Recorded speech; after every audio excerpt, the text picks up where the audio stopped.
Alors, aujourd'hui, nous continuons la formation là où nous l'avons terminé, c'est-à-dire avec 4, 5, 6 points à la ligne. Bien, nous allons essayer de voir quelques stratégies pour l'enseignement et l'acquisition du vocabulaire et de la grammaire à l'oral, puisque nous avions insisté que les deux allaient de pair et qu'elles étaient indissociables. Donc on va voir. Donc avant de commencer réellement à rentrer dans le vif du sujet, je prendrai une minute pour parler de ce premier contact avec la langue, ce premier cours avec ces élèves qui commencent le français. Je pense que nous pourrions les regrouper selon leur domaine. Bien, je m'explique. Par exemple, nous avons ici le domaine de la nourriture. Nous pouvons avoir des images, et les images représenteront un croissant, une baguette, une crêpe, du chocolat, etc. Et ils voient qu'il s'agit de croissant, baguette, crêpe, chocolat. Ces mots peuvent appartenir au domaine des transports. Nous avons le taxi, le bus, le métro, la moto, le camion, l'auto. Au domaine de l'habillement, ici nous aurons le pantalon, par exemple. Alors, continuons. Exemple d'activité avec les cartes. Alors, il y a ici le défilé des cartes. Alors, le défilé des cartes, c'est très intéressant parce que si, par exemple, ici, j'ai pris des cartes. Vous voyez, par exemple, j'ai un poisson. Donc, j'ai plusieurs cartes.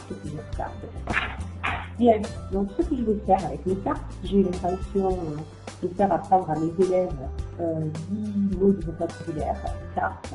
La première chose que je vais faire, c'est leur dire regarder et écouter. Donc, je vais faire défiler les cartes en disant par exemple le poisson, l'oiseau, les tordues, je ne sais pas, bien, bon, le papillon, etc. D'accord? Donc, je fais défiler les cartes et je dis à voix haute le nom de la carte.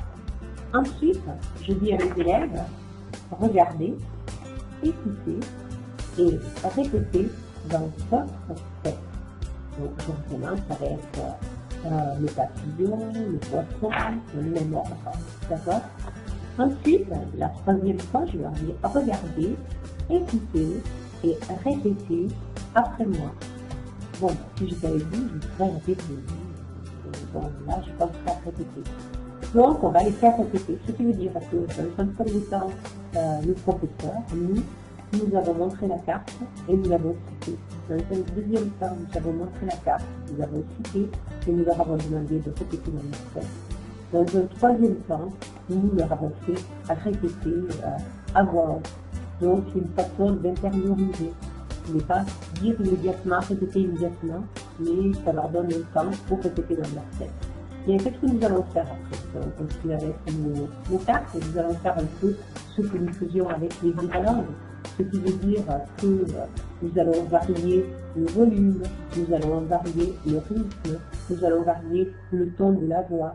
Donc, nous pouvons leur faire répéter, par exemple, si ici j'ai un cochon, je peux leur faire répéter de plusieurs manières. Je peux leur dire